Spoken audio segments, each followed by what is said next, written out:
Sugar and Spice Cook with Huma. Today I am making chapati and I have received numerous requests for chapati, and finally I got time today to fulfill your requests, and I'm so sorry it took me a while to do a video on chapati. Okay, we need some very basic ingredients for the chapati, and here I am taking about 3 cups of Durum Atta blend. Now, usually at home I use whole wheat flour, but because for those beginner chapati makers, I should say, that who never made chapati at home before, it is a little bit hard to handle the whole wheat flour if you're making it for the first time.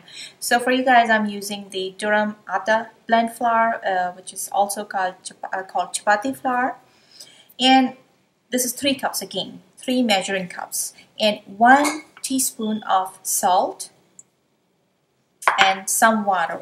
Usually I never measure the ingredients when I cook, but today I have to do it for you guys. On daily basis, I use my stand mixer to knead the dough for chapati, but a lot of people, they don't have the stand mixer at their home, so that's why I'm doing it by hand today to show you guys how to do it. Here I'm taking 1 cup of water, room temperature. You can take it lukewarm if you want. Just add it gradually in your flour.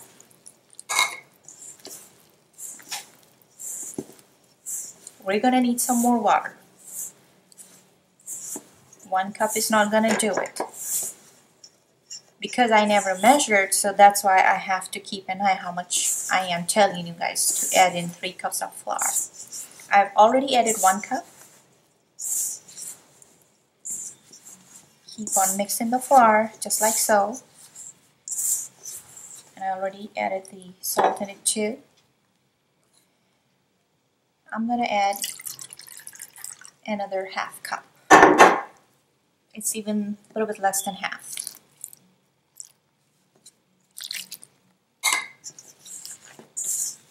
Okay, now instead of using my fingers, I'm gonna use fist. Just go like this.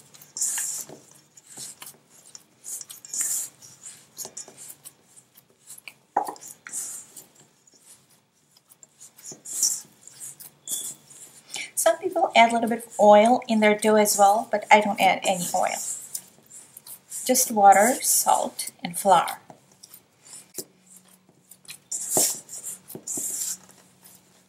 As you can see, it's still tough and dry. We're gonna need 1/4 of a cup more water.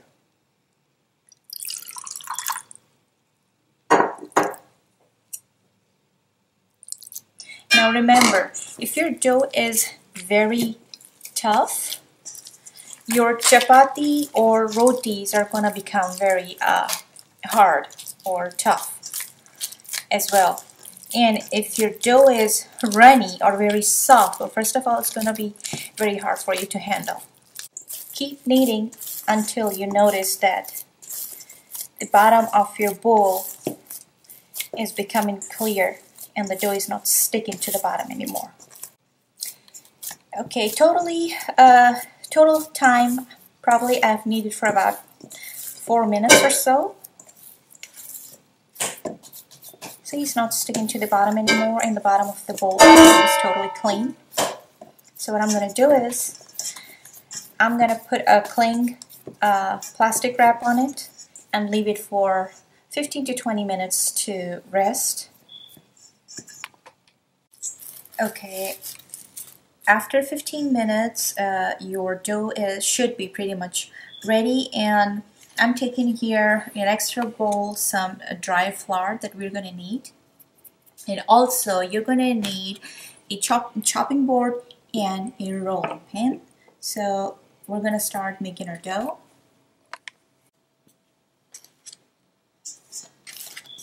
Spread a little bit of dry flour on the plate that you're going to place your dough, chapati doughs on. And I'm going to sprinkle some or dip my hand in the dry flour.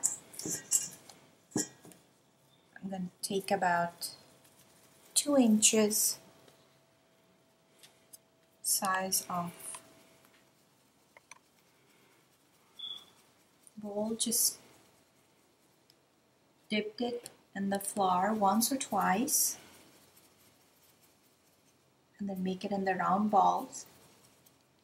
You do like this. Again, same procedure. Now I am an average roti making person. I know a lot of people that they can make a lot better rotis than me. For instance, my mother-in-law, she doesn't live here. She lives way far than me. She lives in Pakistan, and she made some beautiful, beautiful rotis. Okay, now I'm going to turn on my stove to heat our pan. And we need very high flame to make rotis. Leave it on the highest. I'm using a non-stick frying pan. I prefer this better than regular traditional tawa. And you also need a kitchen towel. What I'm doing is just placing like this and place my chopping board on top of it. Otherwise, what's going to happen is while I'm rolling the pan, it's going to keep on moving back and forth. So this kitchen towel will help it stay at one place.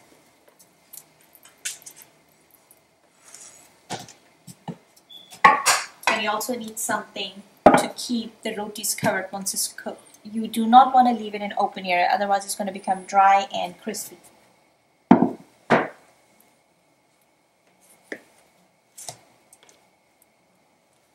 Sprinkle some dry flour.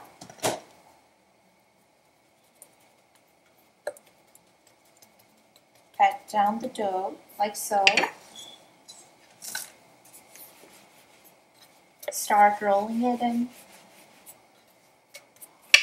all directions, just like so. Rolling it up and down, and then lift it. Now roll it this way. Don't worry if you are not making your rotis round in the first few efforts.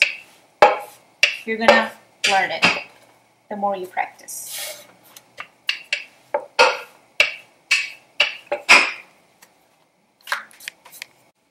Okay, now the pan is very, very hot. Make sure it's hot. Otherwise, your rotis or chapati is going to become very tough or rubbery.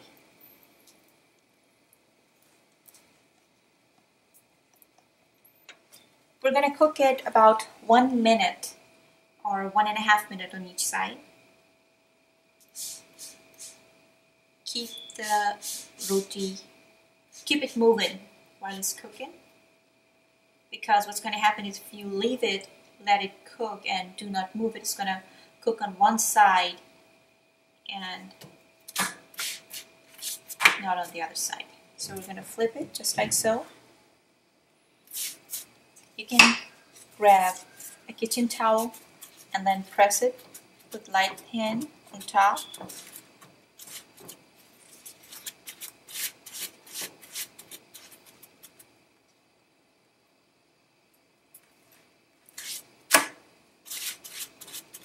Now make sure you do not add a lot of dry flour while you're rolling the dough.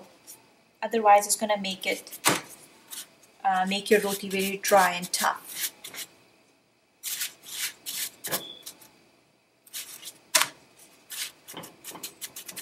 I think it's good. It's optional if you want to brush it a little bit oil or butter at this stage. While taking it out, you can.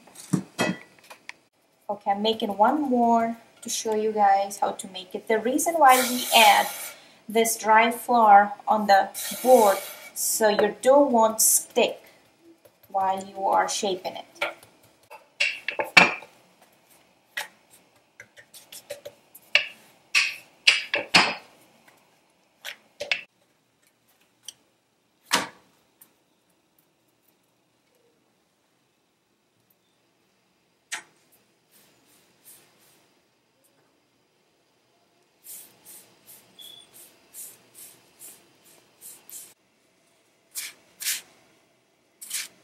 Now another trick is that at this stage you can remove the roti from the pan and then cook it on the direct flame. Reduce the flame. For a few seconds, just place it on top of the open flame. Just like so.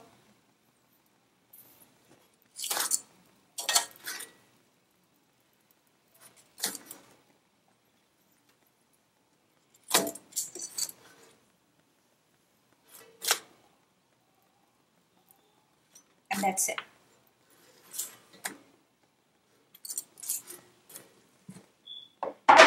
Alright guys, chapatis and garam or warm rotis are ready. You can serve it with salan, curries, tandoori chicken, vegetables, and any kind of chutney or pickles of your choice. I hope you like this recipe. Don't forget to subscribe. I'll see you next time with another recipe. Don't forget to watch another video that I'm doing right after this one, which is the paratha one. So take care. Bye-bye.